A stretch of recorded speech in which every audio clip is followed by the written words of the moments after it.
Good evening, viewers and listeners. It's my pleasure to welcome you to Elomba Television tonight.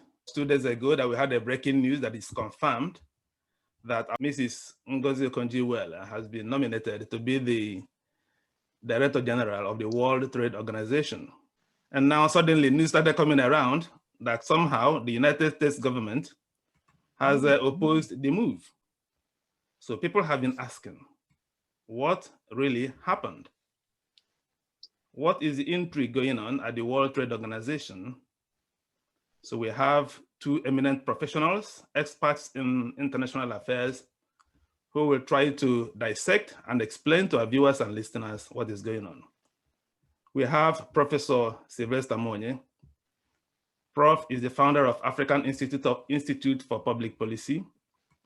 He holds a Ph.D. in international business from the University of Strath, Glasgow, United Kingdom.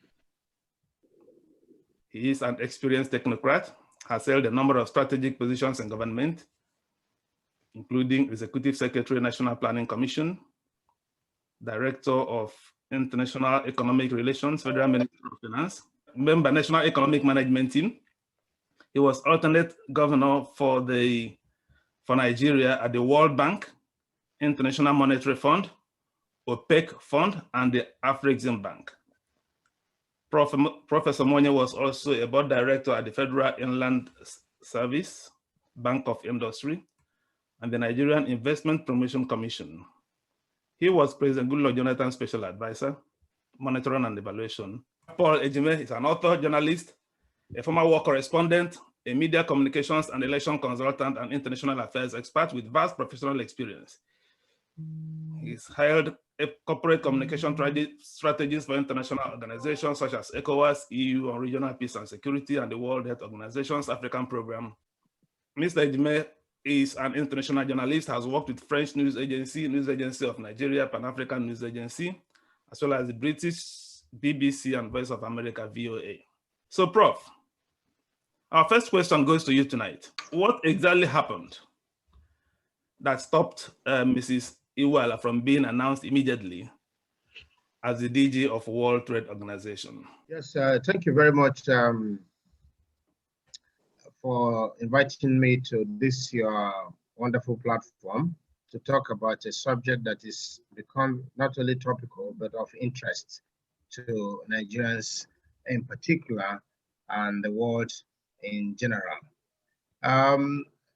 Anybody who follows global politics and diplomacy will not be too surprised with what is going on at the WTO Council. WTO Council is made up of 164 independent countries, and each country, according to their rules, has one vote. It's one country, one vote policy. But despite that, the norm with WTO is that all decisions are made based on consensus. What consensus means in their own parlance is that while we wait for Prof to rejoin us, we'll be listening to Mr. Ejime then on this topic. To talk about consensus. Consensus means, you know, instead of bickering about something, agreement. You know, it happens not just in the WTO, international organizations. They have, that is a way of trying to avoid some rancor in that will come if people begin to, that can lead to disagreements and then conflict of interest. So what they do is to try and bring everybody, compromise. That's what it is. That, well, they may have their interests as varied as they are, but at some point they say, okay, listen, let's not go through the whole hog of avoiding an election, for instance, because if you now go into an election, not that it will take time, there will be delay, there will be, you know, and it becomes contentious and fractious, and we leave the problem of post-election can lead into some division within that organization. That's why such organizations, international organizations, try to resolve issues through what you call consensus.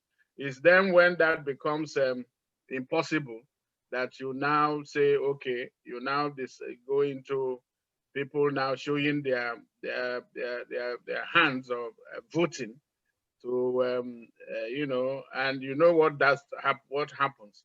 Once you have voted, you now begin to find out who voted against me, who voted for me, and that can impact the performance of candidates or countries that emerge from such a process.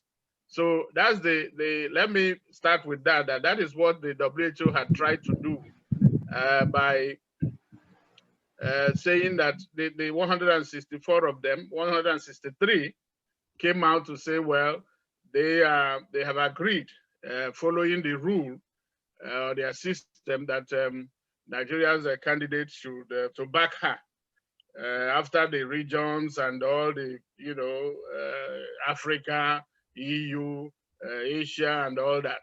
They now came out to say, well, they are backing her.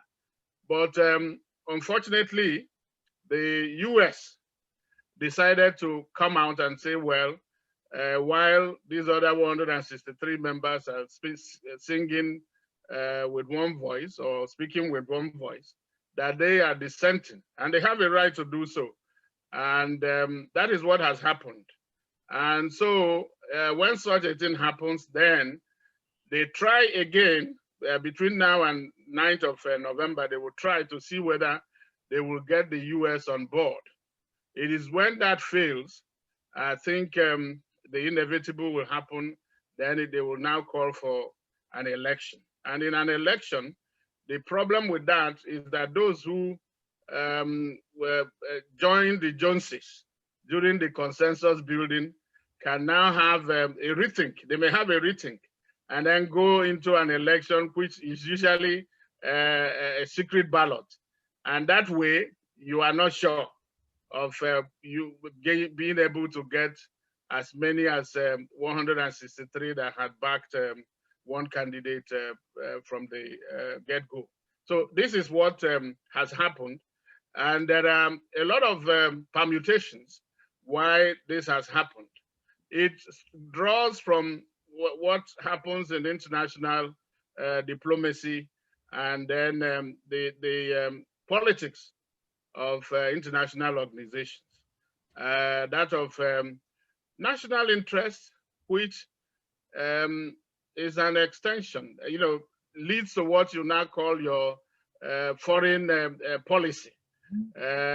What has happened is that in the world today, the US, which used to be the dominant power, economic and military, political, has suddenly found itself in contention. Let's take it gradually. Okay. I think we'll eventually get to that superpower angle, Okay. whether there is any issue with that. But okay. Before we get to that point, thank you very much for explaining this issue about consensus. Now, yes. Prof, having listened to our eminent guest now on that first issue, now, will you please educate us on this issue of veto?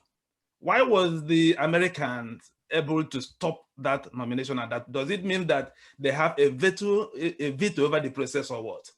Prof, please. Well, thank you very much. I'm back. Yes. Online again. Yeah.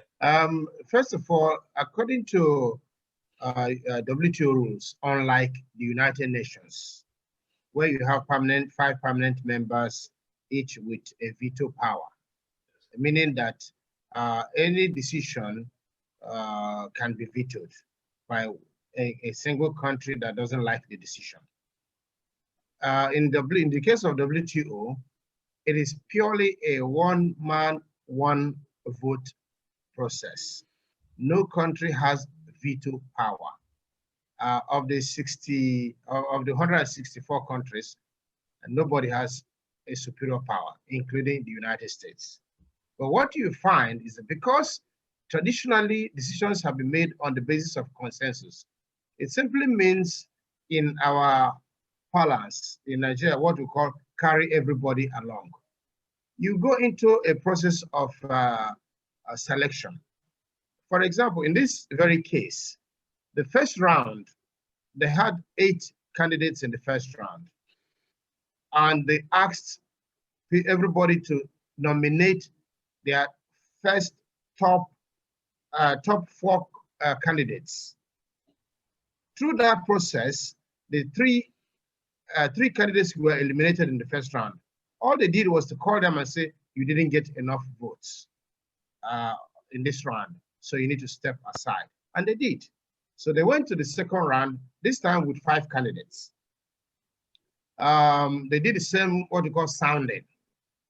And every country told them privately, that's the Troika, they told them privately their preferences.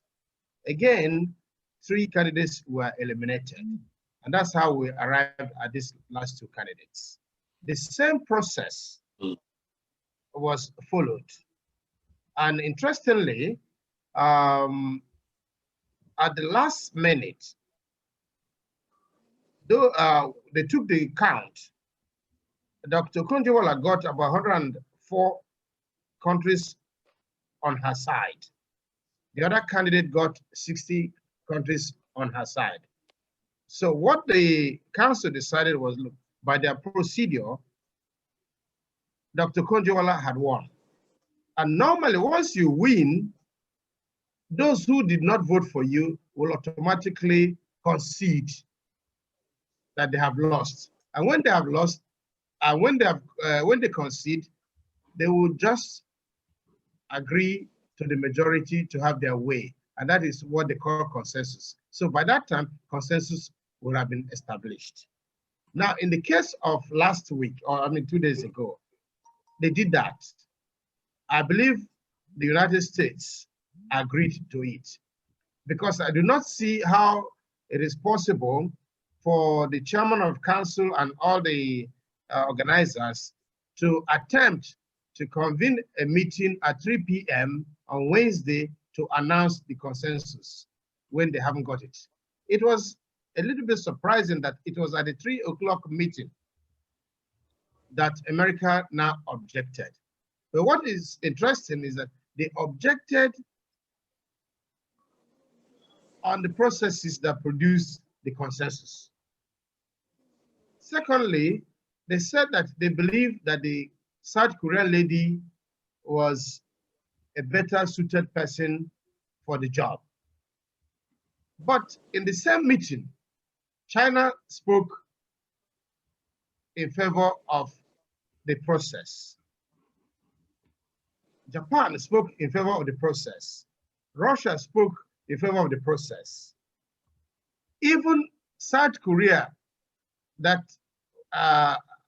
produced a contender, was okay with the process and didn't say anything. That is why you had 163 countries, including South Korea,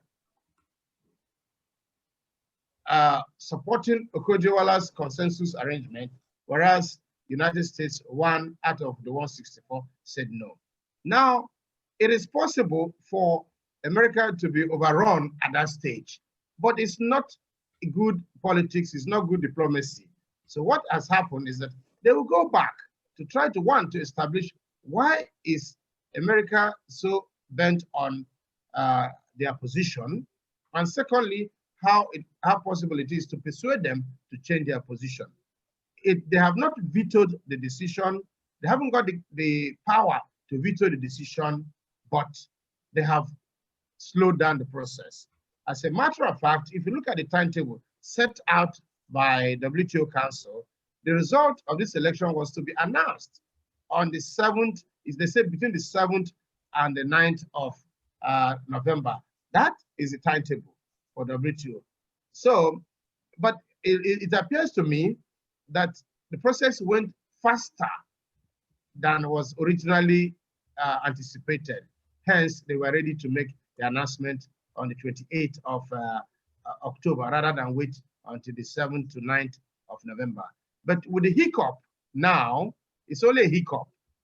They will now wait until the 9th and make the proper announcement according to Mr. Rockwell of WTO. So that is really the situation. There's no veto. It has not been vetoed. Being vetoed means killing either the process or the candidature. But in this case, America has not killed it. It is just an objection to the process, what they consider the process. Incidentally, it's an objection which South Korea did not go along with them. So that means there's this scope to talk to them and do something about it. Okay, thank you very much, Prof. Mr. Ejime, please, now let's go to that issue you want to talk about. To what extent is the superpower rivalry between China and the United States playing out in this World Trade Organization election process? Is there any suspicion that this has been stalled because of that superpower rivalry between the United States and China? Yes, these are subtle ways through which countries or those who have influence or influencers in international organizations try to use their power. At times, they do not come, with, openly to say it. They have a way of couching it, like Prof is saying. Well, here they are talking about the process, and then telling us that they are telling the world that part of the objection is because the South Korean candidate seems to have more experience or is better suited for the job. Well, this is one factor that didn't go. All the panels that looked at their credentials didn't see that. So it is now only the U.S. that is bringing this to bear or bringing it up, and then the process, which the country of the candidate of the rivalry of the rival candidate does not have any. South Korea does not have any problem. That is why we are now talking about the fact that 163 out of 164 countries were going along with the consensus process. So you see now that there is more to the American objection than they have put up in public, and that is where you will now leaves room for the interpretation and then the permutation that so many people are making about the superpower intrigues, about the fact that let us also remember the attitude or response of the President Trump's government towards WTO. If you remember, I mean, I hope that is not lost on us, that he has always talked about one of the organizations where he thinks there should be change, because he feels that China is having undue leverage there. The other one is when the COVID-19 also came in, you also talked about the WHO, World Health Organization. So you see a momentum or a trend building in terms of how America sees its own interest. And there is nothing wrong with that. And they do that because they have a leverage. They will tell you that they are paying this much in this organization, and so they will want to have a say. Remember, let's go back. Organizations like the World Bank and IMF, there are some unwritten rules there. You have always seen that for the World Bank, it's the Americans that really is as if it's been ceded to them. So remember that Okonjo-Iweala had also tried her hands in trying to get the leadership, but couldn't get it. Not because she's not qualified, but because of that unwritten agreement that is there. Because World Bank, America will produce that, and Europe will now have also always produced the leadership of the IMF. So we can't gloss over all this. And then you go to even the UN, you hear America talking about that they are paying so much and they want to have a say in that organization. They have tried to withdraw funds or withdraw their contribution from so many international organizations to make the point that that they want to have the same thing is happening here now. If you look at the international, the global system, how it works today, America appears to be losing, influence to China, and then China seems to be moving towards Africa, aligning with Africa, and then to now have an African coming to also be the head of WTO means that their suspicion is that China will also have a leverage there. And that is the part of the problem. And America is now trying to bring this wedge to say, make its point. I don't think, like the prof said, whether they can really stop this train, but what they have done is to put some bumps on its way to make sure that, and by the way, let us also remember, we have just gone through what happened at the ADB, if you remember. It was the same issue, the same Americans trying to flex their own muscle, but eventually, because they can come in various ways, they can couch whatever objection they have. If you're not careful, the uninitiated will not see the handwriting on the wall. But what is happening is that America has the fear that a leadership of WTO that is from Africa will work with China against American interests. And that is why they are now hoping to see maybe they can get a South Korean. But I don't see how that is going to happen. But it's just throwing spanners in the works. And like you said, we'll see what happens on between the 7th and the 9th when they are supposed to make an announcement. Okay. The worst case scenario will be that they will go into an election. And it will be humiliating for America to see it's, to be defeated. Okay. But I think that is where they are heading, because if they play their hands too much, the rest of the world will now come out and say, well, listen, you don't have a case, because they need to convince every other person to get the number of votes or the support that is required. But here, I think the train has already left the station. And it is a matter of gaining steam again, and then with the candidate that is the majority now supports. That is why there is still hope that Dr. Okonjo-Iweala will sail through. But I think what has happened is that America has made a statement that you need to take them into reckoning. That's my own reading. We thank you very much. Otumba, what's your question, please? Let me unmute you and then you ask your question. Otumba, yes, I just quickly want to say, isn't it high time to say this, the writing on the wall, and it is high time for the other countries in most of the organizations where America being part of it, that we need to sit down and rearrange, reappraise, working together. And also, the price will be that many other countries will have to choose to pay equally, because here we go, there are many other organizations in the world that America does not subscribe to, and they want to take glory. So I think the way things are now, I'm saying it's better for organizations to start saying, you know what, since there's no provision for veto, you cannot just come and start domineering what we are doing here. We're all equal. All right, let's take Prof response to this issue. Thank you very much. I think there's nothing wrong whatsoever, in my opinion, with the WTO rules.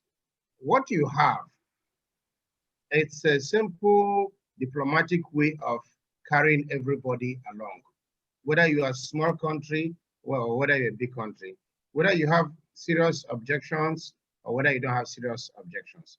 The whole essence of diplomacy is to try to manage various interests, not necessarily to run over anybody because they don't have the power or you think you have the muscle to do so. I think what has happened is that Americans have raised objections. Now, by any standard in democracy, if you vote, you get 164 and 163 against one, you win. But they still prefer. I listened to the representative of WTO speak the other day. He said, we still prefer our consensus approach. And that is the preference of all the members. There's no need, you know, it's one. If you vote, you know the outcome. But they say, no, let's go away. Let's talk to one another. Let's reappraise and see how we can still bring everybody together. It is remarkable that South Korea is the country competing against Nigeria. And they have no objection with the process. And they are not voting against the consensus decision. But somebody else has raised objection. Now, what we are debating is what could be behind that objection by the United States. Yes. There are a number of considerations that we really need to consider. One is the domestic political arrangement going on, the election in the US. This president, President Trump, has made it a point of duty to play to his own domestic audience that he is strong about make America great again, or make America first. Now, as far as they're concerned, they don't give a hoot about other countries or what you do outside there. What is of paramount importance is to show America that America comes first. So that's the first thing. The second point is that because of their strategic interest in the Far East, there is no way America will not play up to South Korea to show not just commitment, but to show that they can do anything for them. As a matter of fact, I don't know how many of us have been to South Korea. If you go to Seoul, you'll be amazed with the number of Black American soldiers you find in Seoul. You know, in the streets of Seoul, you have a lot of mixed race kids in South Korea. So they have entrenched interest in South Korea. So they need to demonstrate beyond any reasonable doubt that yes, they mean well for their strategic interest in South Korea. They don't have that level of commitment in Nigeria. So they are very happy to trade off Nigeria and Nigeria's interest for their own. So it's all about self-interest. So I don't think we should dismiss America or impugn more behavior than it is really. It is about self-interest, and they will do whatever that they need to do to establish that. Now, on the issue of, somebody mentioned that Dr. Okonjo-Iweala had tried in the World Bank to lead the organization. I think when she was contesting at that time, I think it was in 2012, it was abundantly clear to her that the position of president of the World Bank was reserved by consensus for the United States and IMF for Europe. It was shared after the World War when the two institutions, Bretton Woods institutions, were established. It was established and agreed that Americans will always head one and the Europeans will always head the other one. Now, she wanted to upstage that consensus arrangement, but it didn't work out. It didn't mean that Obama didn't like her, or those who chose President Kim didn't like her. It simply meant they were sticking to their conventional domestic interests. So this same thing is playing out. If they have interest in South Korea, they will protect that interest. But what is different this time is that the South Korea that they are fighting for say will concede. But those who are supporting South Korea say we don't agree. That is really the intriguing part. So we really need to go out of our way to begin to talk to the Americans to find out, one, why they are taking the position they have taken, and maybe convince them that they have made their point, but they should come back to the table and join the consensus train. I think that's really what we need to be talking about. All right, we have Ambassador Joe Keshi at this point raising up his hand. Let's listen to his contribution to this topic. Thank you very much. Can you hear me? Yes, I can hear you.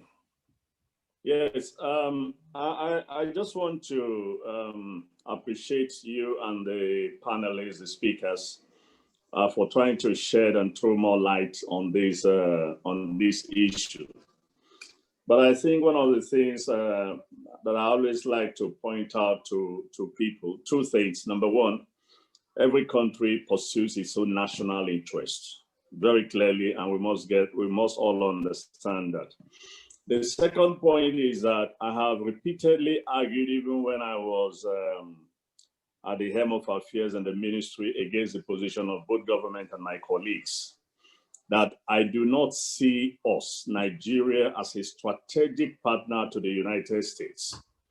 We have a cordial relationship with America, which we continue to build on, and which is a basis for our relationship. But when it comes to that word that we like to use in this country, and the Americans deceive us also, when you take North Korea and Nigeria, North Korea has a strategic relationship with the United States. Israel has a strategic relationship with the United States. Egypt has a strategic relationship with the United States. Saudi Arabia has a strategic relationship with the, and so when they are confronted with this issue, that word, who is more strategic to us in terms of our national interest, becomes the underline of the overwhelming consideration of the United States of America. And in this case, given its own trade relationship, currently poor relationship with China, and the fact that there's been a lot of trade disputes, on this issue, you can be sure that America is looking for a partner that it can trust, that it believes will be more sympathetic to the position America has always, held, and so on. But as Prof rightly pointed out, and I've also joined in the conversation elsewhere, at this point in time, we just go to upper diplomacy. It's not a question of whether Trump hates black. I argue very strongly that at this point in time, Trump is in a deep sea to bother about whether a contest is going on in WTO or something like that. So what we need to do, there are some strategic people we need to sit down with in Washington and find out exactly what is their position and exactly how we can reach an agreement. Look, one of the cases that has been made is that Ngozi doesn't have trade experience. The same can be made with some of the leaders of the World Bank that the United States or the IMF the World Bank that the IMF has supported. They didn't have financial experience. Some were lawyers that they appointed to head the organization. So this is an argument that we can make that, no, it doesn't make sense. You can't come one day and say, well, a lawyer can head the World Bank, but a former finance minister can't head a trade organization. No, you can't make that argument. But the point is that we need to understand this clearly. Where we are now today, it is to put our diplomatic cap, think strategically, and see how in the next 8 or 10 days, see how we can really come to some agreement with the Americans. Thank you. We thank you very much, Ambassador. This gels to what I was meaning to ask our guests tonight, but what you have just said will be clear to Ngozi Okonjo-Iweala when she started to run for this position. So please, Mr. Ejime, how would you, based on what Ambassador have just enlightened us on, Mrs. Okonjo-Iweala will have been well aware of this fact when she started to run. What do you think? Would she have done something differently to assuage America's fears about her candidacy, or what? What do you think? Well, let us,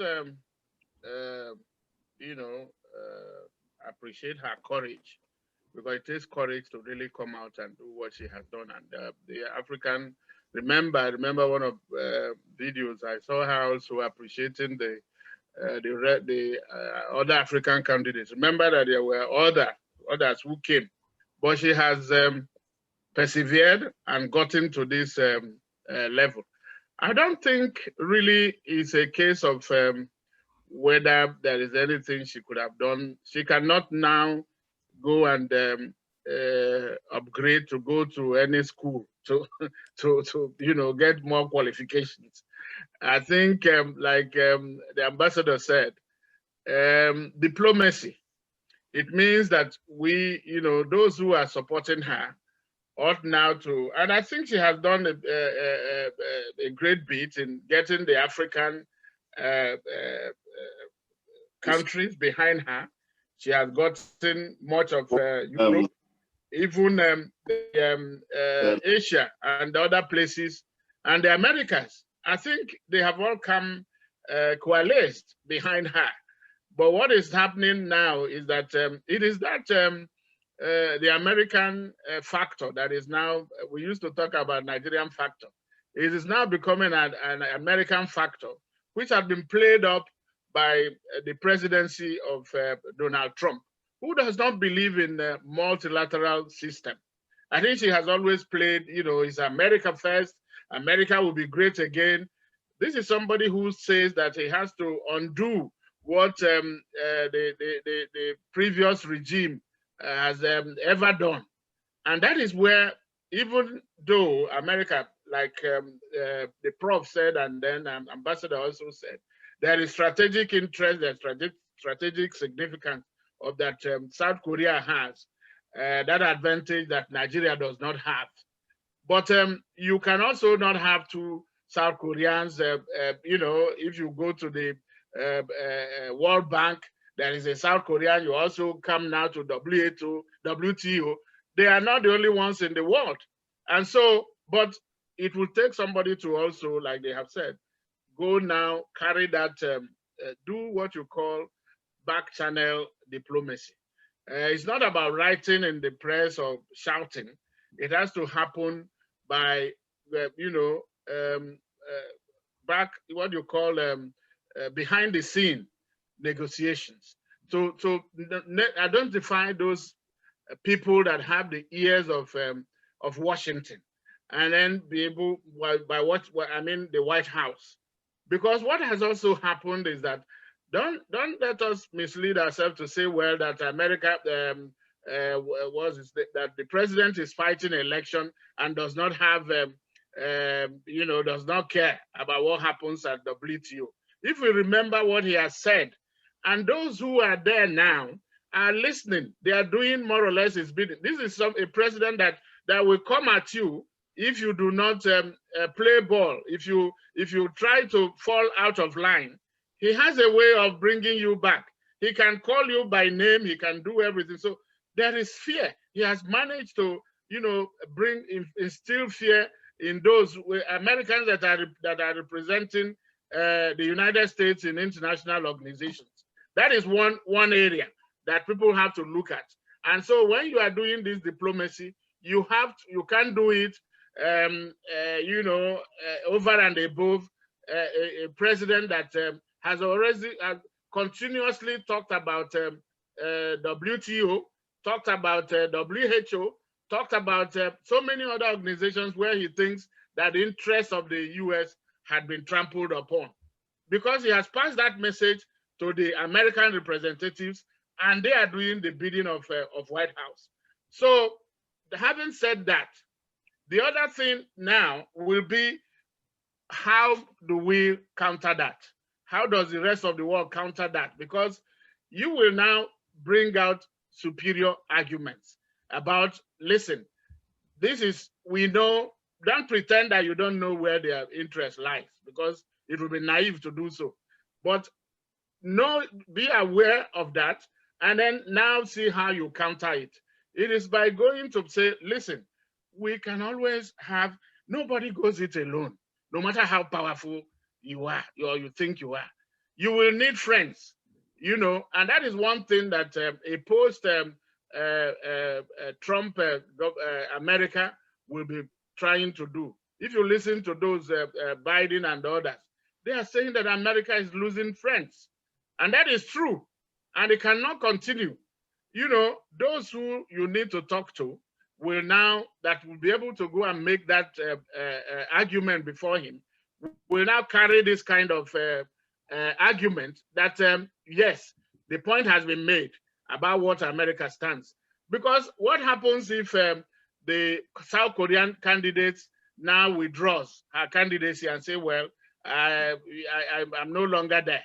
Or tomorrow there is an election and then America will have to be defeated in an election when so in the candidate they supported, even though they tried to do one or two things in the ADB, but it didn't work. So that is the issue. Okay. Now to re-strategize, have those who you think you can work with, not going to him directly, but having those who can walk about around African interests, and then make the case that, for instance, you cannot have, it is becoming too obvious that there is no reason, actually. The reason they are offering is not tangible. It's not convincing. It's not compelling. Okay. By talking, kicking against the process, process that South Korea agrees with, and then or saying that one candidate does not have. I mean, Ngozi has worked at the World Bank. He has worked in everywhere, and so you don't need to have qualification in all fields. Let's. Can I just come in here? Okay. I really want to talk about this issue of experience in trade, whether Ngozi has the experience in trade. I think that is almost elementary. Yeah. Apart from the fact that she's a development economist of the highest order. Yeah. She has been involved in trade facilitation. She was Minister of Finance for Nigeria for 7 years, the longest serving Minister of Finance in the history of Nigeria. But that said, let me break it down to the to some very simple way of making it clearer. You know, I read somewhere where it says that the Minister of Trade for South Korea has been a trade negotiator for the last 25 years. It is worthy of note that in the last 25 years, WTO has not been able to reach any single global holistic trade agreements. The last one was Uruguay rounds. That was over 25 years ago. Since then, nothing has happened. You talk about Doha rounds, and everything has been abandoned. So Ngozi ran on the platform of reform, that it takes an outsider to come and clean the place. The place is clogged up. So you needed an outsider to come and clean up the place. And that is what the membership bought into. If I may use the same analogy for what happened in the CBN in Nigeria, Soludo came to CBN not as a banker, as an economist. His tenure is recorded in Nigeria's history as the most effective period in the history of CBN in Nigeria. He came as an outsider and cleaned up the place. He changed the system. He reformed the banks. He recapitalized the banks to the extent that Nigerian banks can now look up and say we'll compete with the rest of the world. That is exactly what we are talking about. You don't have to be a trade expert. In any case, to lead an institution like WTO, it is a managerial political experience that you require, not technical trade issues. That is why you have experts who advise you. You have 4 deputy director generals who are regarded as experts in the business. It is their job to do the technical work and give you. Yours is to take the right decision and reach out global leaders to agree to whatever decision you have taken. It takes somebody of stature to be able to sit with global leaders to say, this is what we are going to do, and then you have credibility. As the managing director of World Bank, Dr. Ngozi Okonjo-Iweala was dealing with heads of state. So she is used to dealing with heads of state, not ministers. She was used to dealing with prime ministers and presidents. So she has a stature, and that is what the countries saw and said, this is the person for us. We can't cry more than the bereaved. Those members of WTO know what they want. For them to say Ngozi is the person we want, they know what they want, and they saw what they wanted, and they took it. Now, to say, oh, well, she's not a trade expert, who cares about trade expert? They want somebody who will reform the place and take it to the next level, and that's what they have got.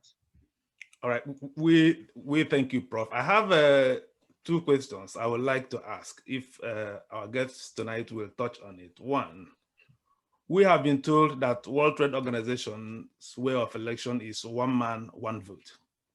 But we all read that novel by George Orwell that said all animals are equal, but some are more equal than the others. Is that vote weighted? What I mean is, does the American vote, that one vote, have more weight than the Nigerian vote, for example? That's one question. Now, my second question, because our time is running, my second question, which I would like you also to address, is this. Is there something that the Nigerian government can do at this point to help Mrs. Iweala? Because just this afternoon, we know the president have given Mrs. Okonjo-Iweala his maximum backing. So we received a press statement from the presidency, informing us that President Muhammadu Buhari held a video conference with Mr. Charles Michel, President of the European Council, during which he reiterated Europe's support for Nigeria's Dr. Okonjo-Iweala as the DG. Will the president be speaking with the European Council that has already endorsed Okonjo-Iweala anyway? Or should he be speaking to the United States bloc, which is the problem we have? So that's my 2 questions. Let's start with Prof, because you're already on the seat. All right. Okay. First of all, thank you very much. Let me say, touch on the 2 points you just made. Yeah. The first thing is the issue of weight. Let's not deceive ourselves to say that it's one man, one vote. Of course, that is the case. But as you rightly said, all animals are equal, but some are more equal than others. You cannot dismiss the United States because of the quantum of money they contribute to this organization. If they decide to withhold their contribution to WTO, can Nigeria make that level of contribution to compensate, or any other country? The answer is not likely. So you must recognize that they have issues. If they have issues, it is incumbent on the council members to really listen to the United States and persuade them to say, okay, we've listened to you, but this is what we've done. We haven't gone out of our rule book to do what we have done. So please accept it in good faith. So it's a question of persuasion, not that their vote carries more weight on the day than any other vote, but it is the collateral damage that one vote can cause. That is why it is important. Unfortunately for them, they don't have veto power. If they had veto power, they would have just killed the process completely. They did not. So it's important that you recognize them for what they are. It's a heavy country. Heavy, not just in size and the economy, but heavy in their contribution to WTO. So that's one point.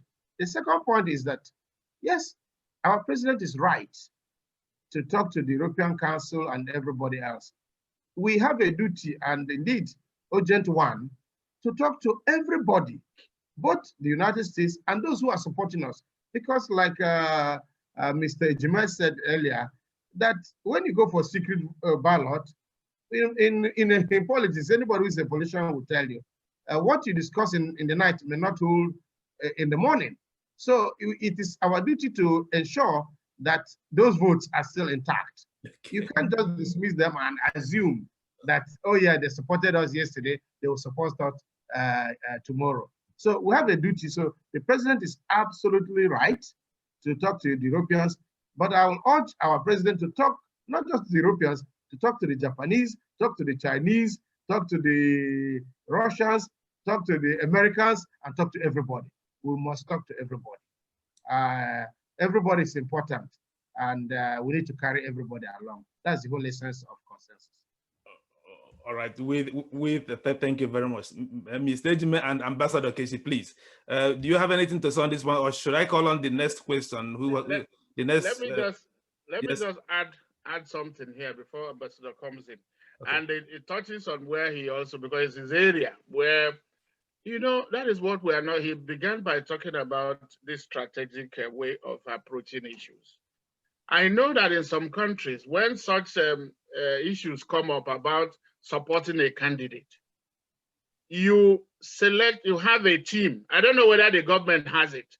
You have a team, whether a committee or whatever, that meets, you know, often to begin to assess what you are doing, have a roadmap, and then benchmark how you approach. And then this is about maybe lessons that we can draw from this. That is not enough to just say for the president to give support. It has to be in a structured way, structured in the sense that there has to be a team, a panel, set up a small committee that is working on that will also always weigh what happens, and then, you know, project. If plan A fails, what is the plan B? So that from here, they would have seen the fact that if they would have anticipated this kind of thing and know, you know, have what you call a plan about how to counter it. In sense of if you are now moving with campaigning or moving with engagement, you now know where do you have bottlenecks and how do you approach it. It is good, like Prof said, you cannot just talk to the Americans here. You need to hold the votes that in case it comes to vote. So you have to talk to virtually all the members to make sure that you still have them behind you. So, and this is not a task for one man, a panel. That is what happens. That is what the other countries do. I don't know whether this was done in this case. Whether okay, can I just interrupt so that, yes, because I know time is not on our side. Yes. You see, government it's an interesting institution if you understand them. There is a template. This particular campaign has very strong, powerful campaign team led by the Minister of Foreign Affairs and the Minister of Trade. The two ministers are working in the committee. There's a committee established, inaugurated, and they're working, and they're well funded by federal government. So it's given.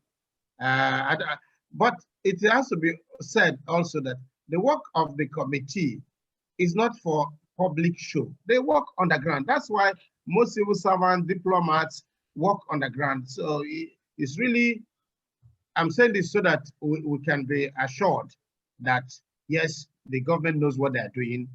We have Ambassador Keshi. We have a very excellent Ministry of Foreign Affairs with seasoned people. What I like about the Ministry of Foreign Affairs, whether you've retired or you are active, they still have input in what goes on in that ministry. They have their own channels. So it's important that, so I can almost guarantee you that Ambassador Keshi is making his input, but he won't make it on the pages of newspaper. So that, I think, is going on. Let me say, if you remember, at some point when news broke that Chikobi has been identified as envoy to go to the US to talk to them about ADB presidency, Aki additional, if you remember.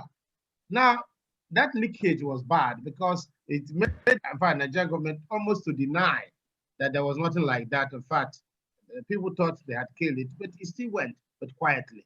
There are a lot of things are happening and they happen quietly. So government is not given to talking from the pages of newspaper just to impress. Theirs is to get results. But if we do hear that the president has gone, to talk to other heads of state, again, that is for image making. It is allowed. So we need to be sure that our Ministry of Foreign Affairs people, they know what they're doing and they are actively on the move as we speak. Yeah, I want to ask Prof a question. All right, Prof. At one time, Dr. Ngozi Okonjo-Iweala was a board member of the Chinese Infrastructural Bank. Am I right on that? Is she still a member? She's still a member. Exactly. Now you can also see why the Americans are a little bit wary.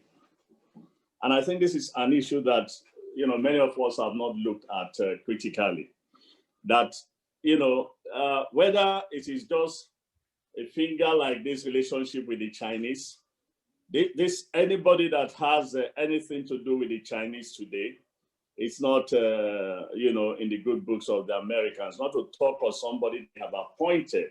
That increases the American fears because of the trade relationship with the United States. But I just thought I'd raise this issue because we must not overlook that, you know, that issue.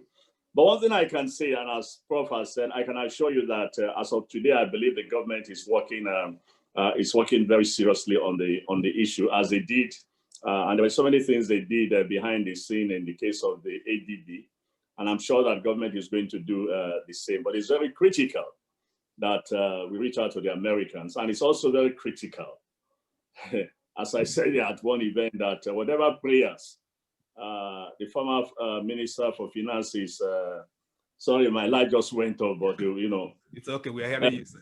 No, we no longer shout. It was in those days we used to shout, oh, NEPA. If we are used to it, we continue. And, you know, I just want to say, as I was saying jokingly, that I did say somewhere that whatever prayer the minister is making tonight, I mean, every day these days until, you know, she should also add the fact that, Lord, help may Joe Biden win the election and we'll probably be relieved of Trump. Because I have a very strong feeling that that would also be a game changer in American attitude to that. But we can remain confident if we do what I believe we are doing now, if we do the right things. And as Prof has said, we need to engage the Americans and ensure that we give them the assurance or reduce their fears, whatever the fears are, you know. And look, Prof gave all the credentials about Ngozi and so on. For goodness sake, the Americans know. They have the information on all the candidates. So they know them better than we do know. And some other secret things that we don't know that they know of all the candidates that took part in this game. So they know. But the point is that there are fears, and it's those fears that we as a country must try to address when we reach out to the Americans. Thank you. We thank you very much, sir. Sir Ikem Ibodike, please, your question. Okay, first and foremost, to appreciate Prof and the Ambassador and Paul, who have made insightful contributions and discussions on this subject. Mine is, it is like Ambassador have almost aired what I wanted to point us to, talking about relationship between Nigeria and China. And my question is because the Chinese are taking over major trades and contracts that are being done by Europe and America and Nigeria. The Chinese CCC or whatever are virtually everywhere. The rail system, all projects and all that. And then the President of America is in the eye of the storm as a result of how he romanced with China initially and not doing what he ought to do, that led to the bad cases of pandemic they have in America. And he's now calling, he's now using a sledgehammer against any Chinese interest. My question is, don't you think that our full romance and partnership with China in trade matters and business is rubbing off on America's position on this matter? That's my question. We thank you. Let's start with Mr. Jime, please, on this point. please, Mr. Jim. Yes, they may not come out to say, but like Professor Ambassador said, if it was whether just one person's relationship, or which involves now the candidate Dr. Iweala, or Nigeria's, because she is also a Nigerian candidate, it will have impact. It will have Americans are looking at it, and there is no. Let us not hide from it. The president that is there today does not have, you know, stomach or appetite for Chinese when it comes. He thinks that they are in competition and that Chinese are winning the race or the battle, and they are using Africa. That is the point. That when now an African becomes the head of WTO, where he thinks that America is not getting what he should get, then that is part of the worry. But that can be assuaged. Professor, I wasn't saying that government is not doing enough, or that they are not doing, or that they should publicize what they are doing. What I'm only saying is that forums like that or platforms like this provide some inputs that those who are working can use, because nobody knows. They can't claim monopoly of knowledge. And so that is why I raised that. And for those who are there, I know maybe you are well connected, maybe you will be part of the team. So you also know what to do, or how you approach it. I think it can never be more than too much knowledge of what, because that is what information is, what counts. Information is intelligence, process information. So when you have it, you can process it and then use it to get what you want. So back to you again, Chief Bukwe. It is rubbing off, but it can be assuaged. There is nothing anybody can do about it, because that is what America now thinks is their own national interest that they are pursuing. It is now for us to go talk to them in a way, using friends that America can listen to, that we are living in a multilateral world. It is not about protectionism. It is not about one big power in the world having it, having the jackboot to knock off everybody. We all need each other. It is an interdependent world, but that has to be done in a way that you do not also hurt or harm the ego of Uncle Sam. Right, thank you very much. We thank you very much, sir. Prof, please. Yes, thank you very much. I want to say something that is very important. That we are very lucky we have in the person of Dr. Okonjo-Iweala a global citizen. A global citizen in the sense that Dr. Okonjo-Iweala has a relationship with South Africa. He serves on the South Africa's Economic Advisory Council, chaired by President Ramaphosa. He is an envoy of the AU.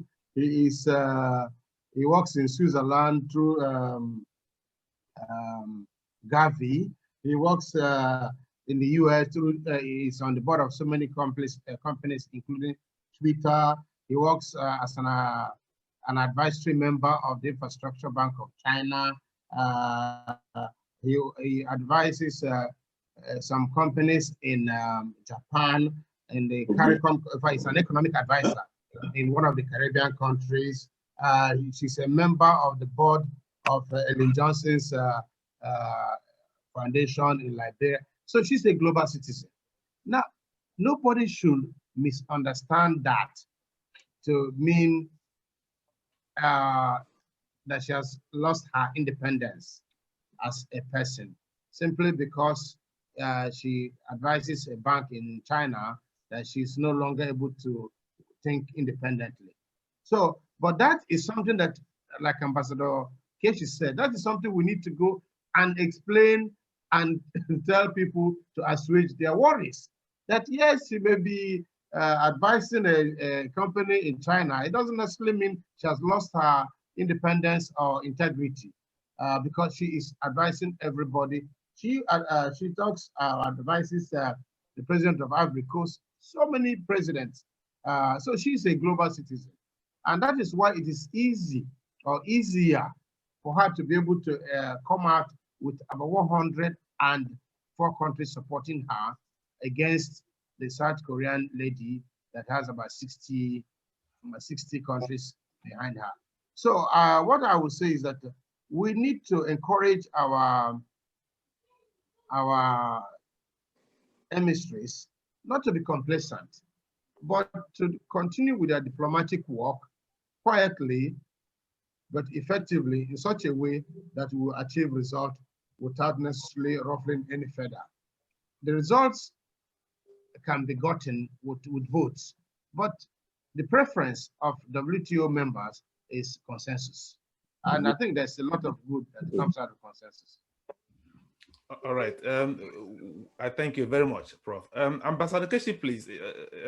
As a follow-up to this question from Sir Ibodike, how will Nigeria, I know you are a very old hand in the diplomatic circle, how will Nigeria balance this, their relationship with China, the United States, and Europe, so that the country doesn't get squashed in between EU, United States, and China in the global scheme of events, especially where something like this often comes up, like the leadership of these multilateral organizations? How do you think Nigeria will navigate this tricky terrain? For me, it's very easy. You know, when the first time the Americans complained under one of the former Secretary of State, and he was advising Africa, not necessarily Nigeria, the whole of Africa, to be wary of the Chinese loans and the relationship with the Chinese.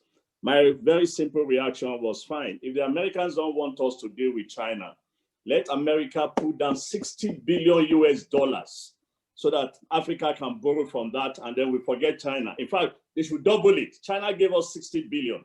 So if the Americans are complaining about China, let America put down twice that amount of money, and Africa would, of course, go and borrow from the United States. Look, we just didn't go to China because we found the Chinese and we abandoned the West, in particular America.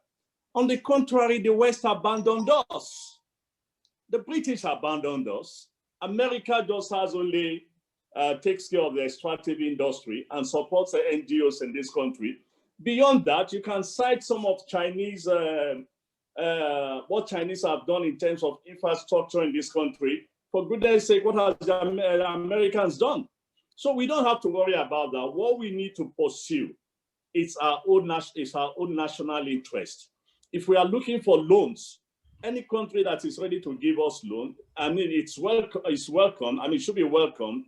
You know, what the problem is the management of that loan, but that's not the issue here today. So the simple thing I'm saying is that shouldn't worry us in this case. We were not the ones who abandoned our traditional friends, as we call them in diplomatic circle. It was our traditional friends, on the other hand, that took their eyes off the ball and left us, you know, on our own. So let's not just worry about that. Again, I make the point, if they are complaining about the Chinese, it is very easy. They can replace the Chinese tomorrow if they want to, because most Nigerians here will probably want the British and the Americans to come in, because this is the direction of our travel. It's only traders that go a lot all the time to China. But if they are not giving us the assistance we desire, and somebody else is giving us the assistance that we want, and every time they come and give us lectures that we should be careful of this person, fine. If you don't want us to deal with this person, for goodness sake, deal with us, put down the double, or just give us the same $60 billion US that the Chinese have put on the table for Africans for their infrastructural development.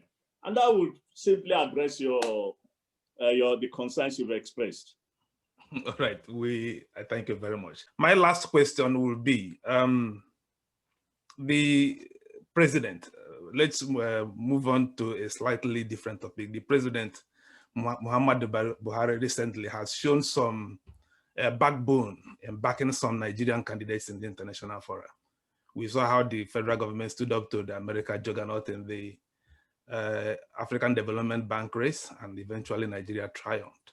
And now we have also seen the strong backing being given to Mrs. Ngozi Okonjo-Iweala by President Muhammadu Buhari. Does that show, how do I put it now, that Nigerian foreign policy is being, because at a point it seems as if Nigeria is moving back on international. Does that signal a new era in Nigerian activities in international politics? So how do you see what is playing out at this point? Professor, please. Professor Monye, please.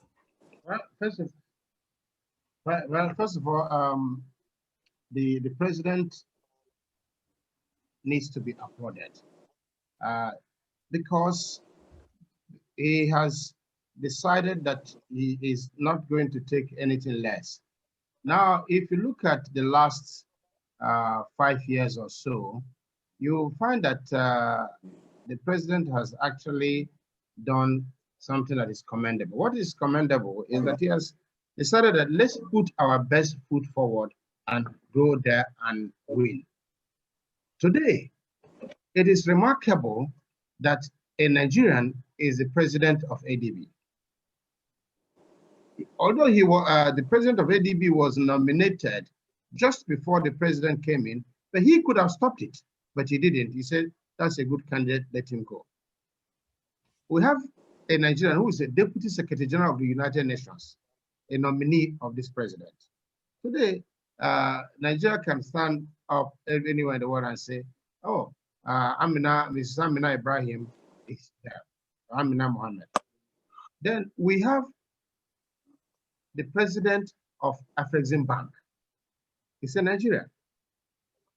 Again, this is happening all under this dispensation. Now we have WTO. We're talking about WTO today, and the chances are that Dr. Okonjo-Iweala is going to become the DG of WTO. So when you look at it that way, you said, yes, the president has done very well. If he does well, we should commend him.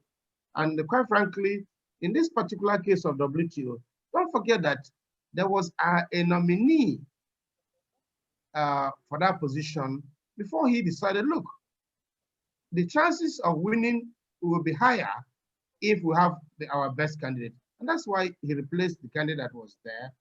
And if you look at the field, of 8 people that contested for this WTO DG, every single one of them either is current minister or was a minister.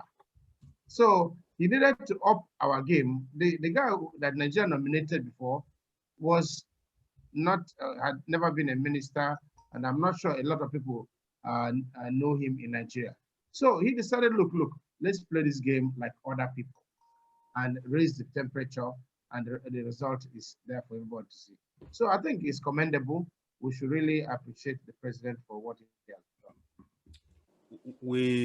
done. Thank you. Mr. Jime, would you like to see more efforts in this regard with regard towards what is playing out in the ECOWAS region at the moment? You are an expert in that field. We see what's happening in Mali, Cote d'Ivoire, and I think another country again. Will Nigeria play more role in those areas in this new era of international politics? Yes, thank you for raising that, because I was going to say that while we should commend the government when it has done well, we also need to point out areas where things need to improve, and that is in places like the AU.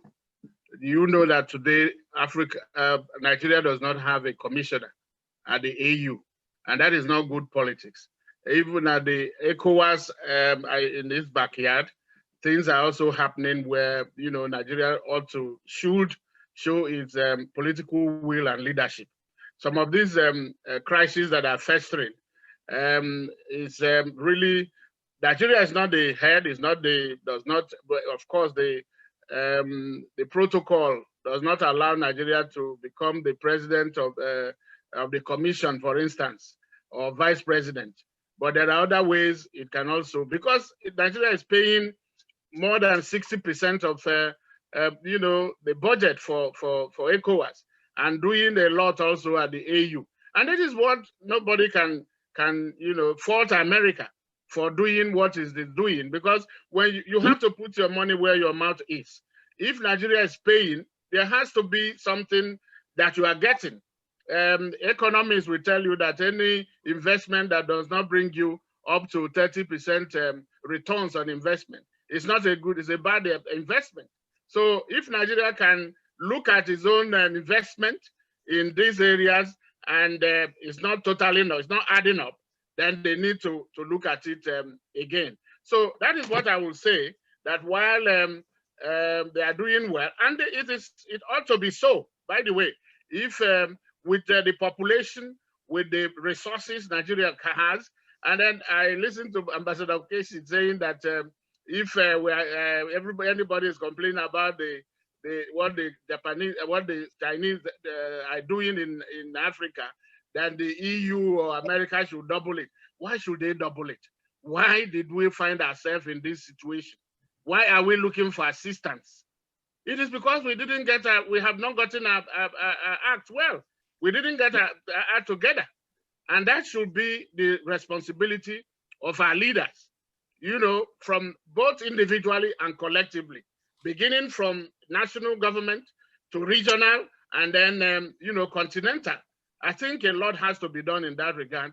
Otherwise, so when you speak, when you put up a candidate, you are putting up that candidate with the confidence that you have what it takes to make that candidate to succeed. And so Nigeria is still boxing below its weight. It has to do more, given the resources that it has, given its human capital, and then it can do more. It can do a lot more than what we have. That would be my contribution. Okay, thank you. Before we take the final comments and then Ambassador Keshi's response to what you have just said, let's take Ambassador Keshi's response to the issue raised by Mr. Ejman. Then we take by Paul. Yeah, Paul, don't misunderstand what I said. Can you hear me? Yes, we can hear you. We can hear you. We can hear you. Paul, don't misunderstand what I said. I wasn't dealing with the issue of aid or going to beg. No, I wasn't saying that at all. I shared the view that you know, we need to pull ourselves up and so on. But here is the deal. Every country in the world, with no exception, borrows money for one thing or the other. And Nigeria is no exception. The point I was making is that the Americans have, for years now, been raising concern about African countries borrowing money from China for infrastructural development in the continent. And I'm saying, if the Americans do not want us to borrow from China and we need money to augment our development at home, let them put some money on the table and we borrow from the Americans. Borrowing from the Americans is different from they giving you aid. I'm not saying we should go and beg. No. If you don't need it, don't go and borrow. If you need it, if you need money for your for your infrastructure and you can't generate it at home, and there's where you can get it at a reasonably good price, every country does borrow for its development and our own. So I'm not saying let's go and beg. No, I'm not saying that. But we need to borrow, even as of today. Professor Monye I'm sure can tell us this better. We still need to borrow. But the point I'm making is that you are not giving us money. I mean, you are not putting money on the table for us to borrow at a reasonable or good price. But you are complaining about somebody who is putting money on the table that we can borrow for our own development. Our problem with the Chinese loan is the management. So that's not the issue for today. But we can borrow, every country borrows, individuals borrow to do a lot of things. But quickly, please, Ambassador, what will be your response to this issue about Nigeria pulling, their point is less than their weight in the African region and the ECOWAS sub-region? That is true. He's very right on that. But again, you know, you don't go to battle, you know, and you look back, you find out that the tools behind you are so weak that if anything happens in front of you, you are virtually gone. Our domestic environment today does not support a dynamic foreign policy. We should bear that in mind. The military has been fighting Boko Haram for 10 years. Is that the military are going to pull out and send to another country? It doesn't make sense. So he's right, and everybody agrees with that. We are not punching in accordance with our weights, but hopefully if we can take care of a number of domestic issues, we might be able to in future play, the leadership role that I believe we should play on the West African coast and in Africa as we used to do some years gone by. We thank you very much. Professor Monye, please, can we have your final comments on the topic of the day?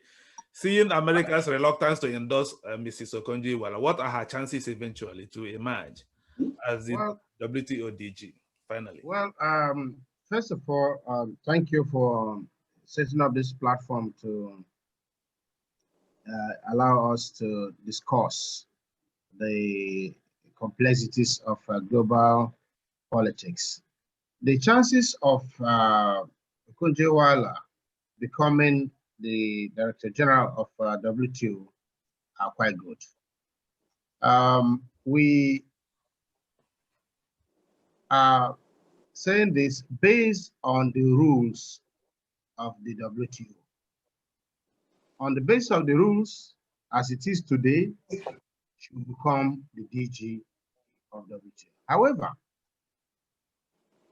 even with the rules, there are what you call unseen hands or small prints, even in the rules that says you can have big countries that can muzzle you, they can blackmail you, they can do all sorts of things. So it behoves on us to go back to them to say, please, we know you are right, but support this exercise, support our candidate, support WTO at this point in time.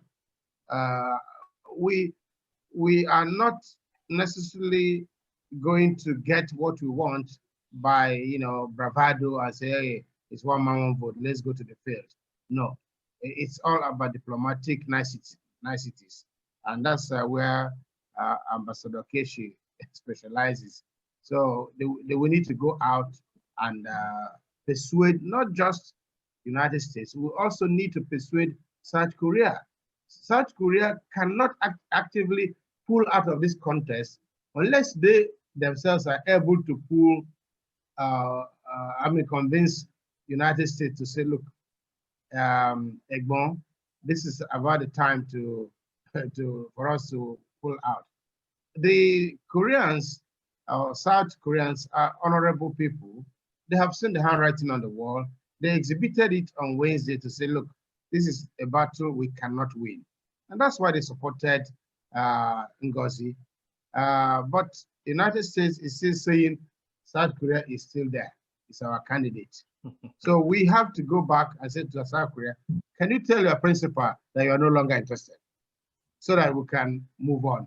I think that is really the type of work we need to do. So we're going to plead with South Korea, we're going to plead with the United States, we're going to plead with Europe, we're going to plead with China. So ours is just to plead to all of them so that we can arrive at consensus. I think that is the way to go. We thank you. And finally, from Mr. Ejime, what are the chances of the South Korean candidate stepping down to break the impasse? In your own opinion, what do you think? How possible would that be? Well, I think that is one of the scenarios, but I will say probably it will not get to that. And I think I will pray and hope that Dr. Ngozi Okonjo-Iweala, by the way, she's my sister, she's from my hometown, so I have I have a double interest that she wins. She's from a white like me. So that is the issue, and the Nigerian at that. So, but going to the diplomacy, there could be what you call quid pro quo. What featured so much at during the impeachment of Donald Trump. The deals can be cut, and then Prof mentioned it, and the ambassador knows about it. What do the Americans? What do they want? You can go behind the scene and talk about it. If you get this position, what is in it for us? These are some of the things that are not open. Those who are negotiating, it can be done. Those are the things that are done. It's not that way. It's no longer corruption, like lobby. You know, they lobby. That's what they call it in Europe and then the Americans. But in our own case, we think it's corruption, but that is lobby. What that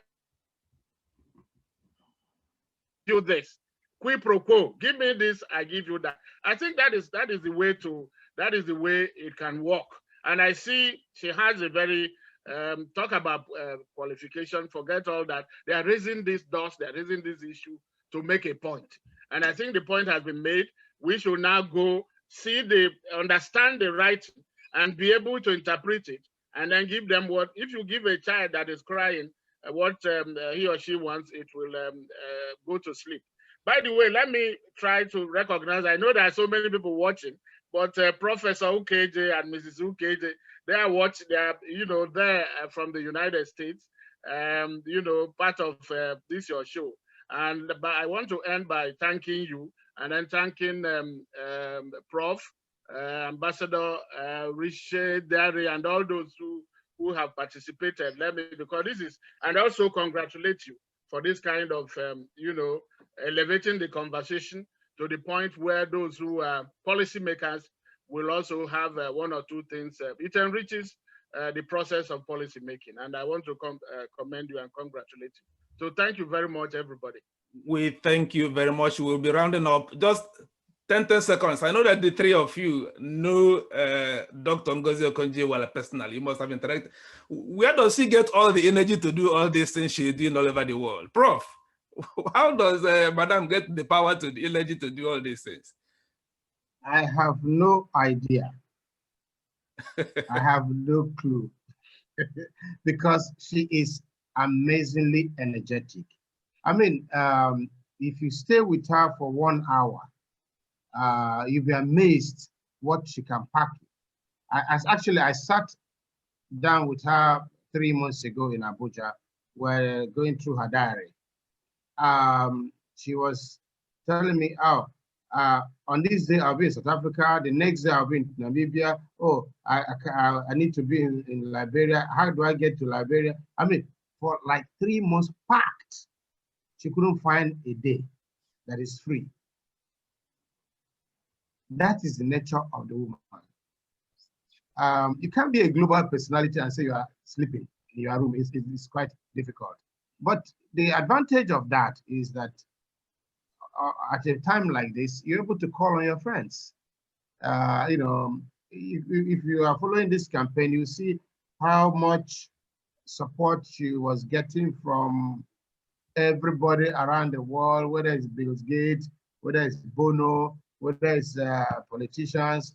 I mean, literally, the first person to endorse her from United Kingdom was Gordon Brown, the former Prime Minister of United Kingdom. At the time when UK had a candidate, they said, no, we know this woman. She has strategic interest in Standard Chartered Bank in UK. So she also has some support or involvement in UK. That doesn't mean that she's aligned to UK. She's a global person, and she works very hard. We thank you. I remember one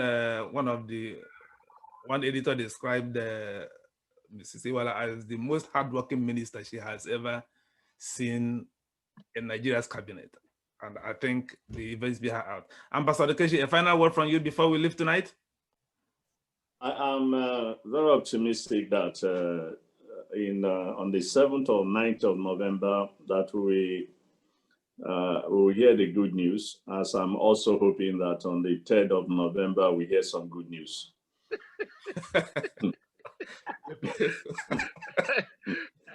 Dan, don't ask about how Ngozi gets her energy. It is an Ogwashi DNA that is working. I don't know about Ogwashi DNA, but one thing is very clear. When you have a passion for something, you never get tired pursuing that passion and so on. Exactly. Over the years, she's built this passion for. Look, she comes from that generation of people who work hard. look, you have to look at her pedigree, look at her father, her mother, and the rest of it, and so on. She can't actually be a dull person to start with, given her background and so on.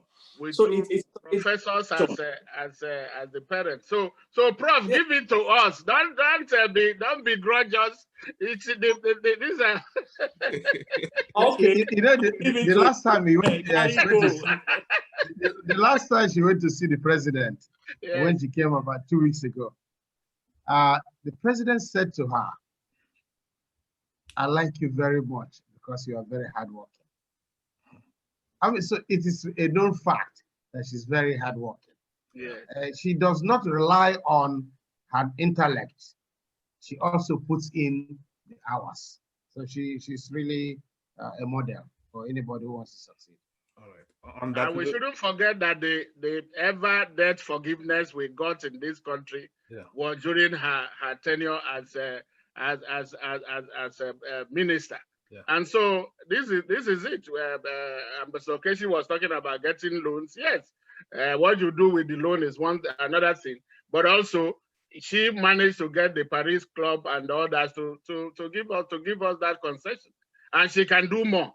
And we're hoping, like he said, on the 7th or 9th, we'll hear the good news.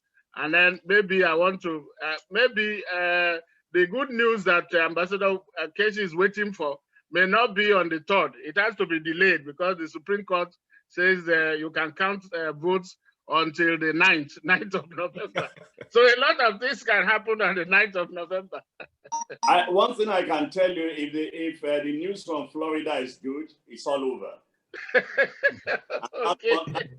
That will come in that day anyway. It will come in before the 4th. Okay. Can you concede that Ambassador Okechi will get good news on the 3rd? Just concede that. Okay, I concede. He's expecting good news on the 3rd of November. Since he considered the Ogwashi DNA, so let me also concede that exactly. We can short it. He considered to Ogwashuku. Please concede 3rd of November. On that note, we thank you very much, Ambassador Okechi, for the impromptu way you joined the conversation. We thank you very much for being with us tonight. Thank you very much. I'm grateful, and thanks to Prof and Paul that brought in a new dimension and real insight into the whole conversation. Been a fantastic conversation. Thank you too for hosting us. Thank you very much. I'm Mr. Paul Ejime. We thank you very much for your insightful contributions tonight. Thanks for having me. Professor Monye, thank you. You've always been anytime we have you around, it's always been a very, very insightful discussion to give us insight on some of the topical issues of the day. We thank you for being with us tonight again. Thank you. All right, and the rest of our guests, we thank you all for being with us tonight, and we look forward to more discussions and you joining us. Thank you. Yoruba Television said thank you and have a very good evening. Thank you. Thank you.